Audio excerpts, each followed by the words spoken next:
नमस्कार, मी पंजाब डक सर्व शेतकऱ्याला एक आनंदाची बातमी देणार आहे।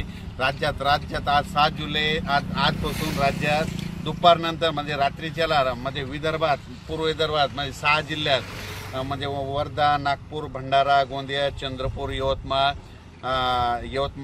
अकोला, अमरावती या भागात जोरदार पाऊस पडणार आहे। म्हणजे तो पाऊस 7, 8, 9, 10 तारखेपर्यंत जोरात पडणार आहे, म्हणून त्यांच्यासाठी आनंदाची बातमी। त्याच्यानंतर आपण पश्चिमी विदर्भाकडल्या शेतकऱ्याकडे आनंदाची बातमी देऊ। पश्चिमी विदर्भामध्ये अकोला, अमरावती, यवतमाळ, वाशिम, ठाणा या 5 जिल्ह्यासाठी त्यांना सांगू इच्छितो, तुमच्याकडे 7 जुलै, 8 जुलै, 9, 10 जोरदार पाऊस पडणार आहे। त्याच्यामध्ये कोणी वंचित राहणार नाही, म्हणून हा अंदाज लक्षात घ्यायचा। त्याच्यानंतर आपण मराठवाड्याकडे वळू। मराठवाड्याकडील नांदेड, यवतमाळ, हिंगोली, त्याच्यानंतर परभणी,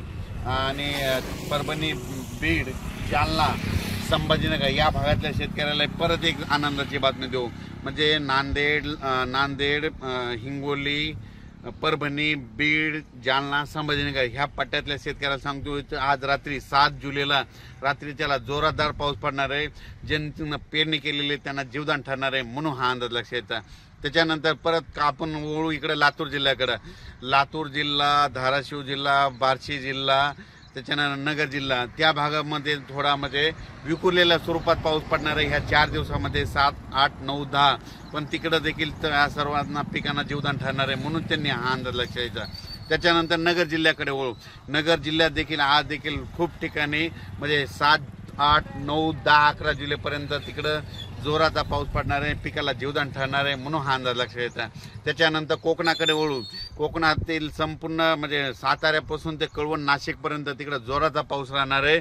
आणि त्या जोराचा पाऊस पडल्यामुळे नाशिककडे नद्याला पूर येणार आहे।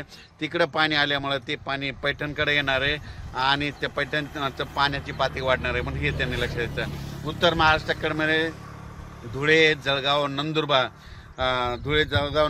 जळगाव, जामोद या भागात देखील 7 जुलै, 8, 9, 10 त्या दरम्यान 4 दिवस दररोज वेगवेगळ्या भागात आज रात्रीपासून जोराचा पाऊस पडणार आहे, पिकाला जीवदान ठरणार आहे, म्हणून हा अंदाज लक्षात घ्यायचा।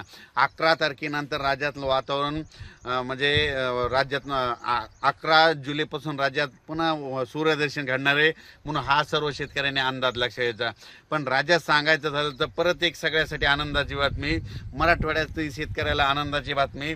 नाथसागर मी मुलं होतो ना 10 जुलैपर्यंत 50% पार करेल, तर आज 52% झाले। आणि आणखीन एक सांगतो की 20 म्हणजे 20 जुलैपर्यंत नाथसागर 62%च्या पुढे जाईल, म्हणजे 65%वर जाईल, म्हणून हे त्यांच्यासाठी आनंदाची बातमी।